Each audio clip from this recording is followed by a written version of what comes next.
I've heard some whispers. We talked about in the pre-show a little bit that the 49ers might be interested in Lamar Jackson. Now, we did hear news a couple of days ago that they're taking calls about Trey Lance.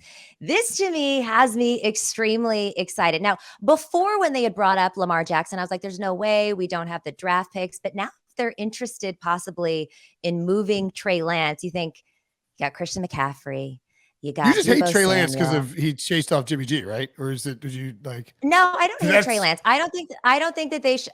I don't know Trey Lance as a player. We haven't really seen that much of him enough for me to have a big opinion of him. Obviously, the Bears game, it's hard to say anything about him. That was a freaking monsoon and like one of his first games. And then he got injured in the second game pretty quickly. Do I think he's got this high ceiling? Sure, because I trust Shanahan and I trust John Lynch. And if they saw it in him, then of course I'm going to go ahead and ride that train. But he's not Lamar Jackson. I mean, Lamar Jackson, MVP, and he doesn't seem to be happy in Baltimore. That's not going well. I don't know that we have the money to do it. Obviously, you've got to pay a lot of guys coming up here soon. But let's just hypothetically think about Lamar Jackson in a Shanahan-led offense. Don't you put that evil on me. Sorry, Billy. Sorry, Billy. I mean, Lamar would immediately become the best quarterback in the NFC. Wait a second. Wait. We got to back up because Katie she dumped Jimmy Garoppolo like he looks like the Elephant Man, and the way she's disrespecting this guy.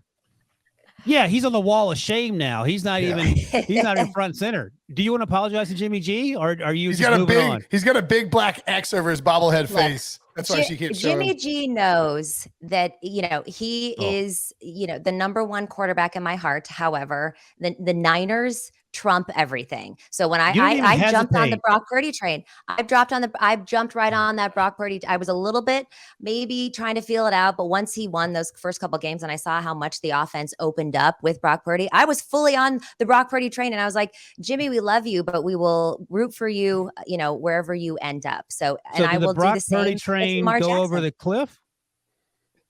No, the Brock Purdy train is still moving. The Brock Purdy that's train what it is. You don't moving. want Trey Lance to steal Brock Purdy's flowers or whatever the kids say.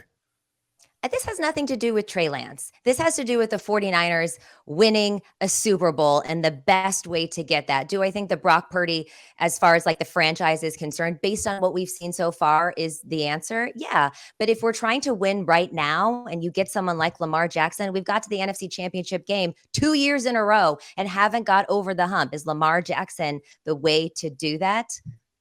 Hey, Breech, let me point out to you quickly. They don't have a pick until round 3 this year. I think the pick 99 is the 49ers first pick. They have a first, second, and third in 2024. They have all their draft picks in 2025. Are you giving up 2 first-round picks after not having one this year for Lamar? Well, and when we talked about this pre-show, that is what the 49ers would have to do because they have less than $3 million in cap space. You're going to have to pay Lamar a ton of money, more than $50 million a year now that we've seen this Jalen Hurts contract, more than $51 million a year. And so that is a problem. But as far as that goes, Wilson, so let's say, as you said, the 49ers don't have a first-round pick in this year's draft. So they cannot sign Lamar to an offer sheet before the draft this year because they don't have a first-round pick to give them. They can do it after the draft and give away their next 2 first-round picks, 2024 and 2025. In that case, I don't think it's crazy because it feels like the 49ers, as you said, are not just a playoff contender, but a Super Bowl contender.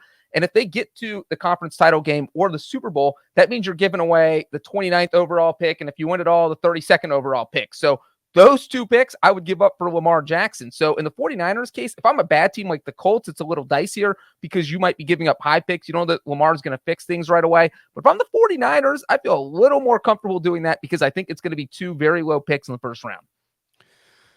Yeah, I mean, I think if you're doing that, it probably needs to be a sign and trade that features Trey Lance, where the Ravens would, and the way that this would have to work is Lamar would have to come in and sign his franchise tag and then sign a contract that like I think this just has to be how it would happen if it is going to be the 49ers in question, is that Lamar signs his franchise tag, comes in, signs a new contract that he's negotiated with the 49ers with the Ravens that's designed to like allow the Ravens to get out of it with minimal salary cap implications. And then you swap Lamar for Trey Lance and a first round pick. The problem is Lamar doesn't have an agent, which makes doing all of that math really, really, really complicated because you're asking Lamar to deal with that himself, and Lamar not only has to like deal with the actual contract, he has to essentially trust the Ravens enough to do all of that and go. And if the trade fell through, he'd still have the contracts. I guess there's that's fine. But like you know what I'm saying? Like it's just a very convoluted thing. Doesn't feel like that's the thing that's going to happen. I think this stuff about Trey Lance being floated for trade rumors is the 49ers trying to motivate Trey Lance to get his bleep together and get in and be in the best possible position to come in and play really well. It's just too convoluted to make that Lamar Jackson trade happen. I think it's more likely that they would pull off a trade maybe for Aaron Rodgers than Lamar Jackson. Wilson, why not? You think it's? Why, you think I it's, don't know why it's this convoluted. It's 2 first-round picks. Just sign them afterwards, like Breech pointed out. Done and done. But then what do you do with Trey Lance? You trade him to Baltimore. What do you mean? What do you do with? You Trey can't Lance? just send him back as part of the non-exclusive franchise tag signing. That's not how that works. You can do it separately. Can you What? trade him? You can't trade him separately. What, You can still trade them. you could, but if you trade, you're going to give up Trey Lance and 2 first-round picks. For Lamar I mean, Jackson? you can literally work out a trade with the rate. So if they want to work out a you could trade, Trey Lance for one of your first-round picks. Yeah, that would work. I think. yeah, they could try.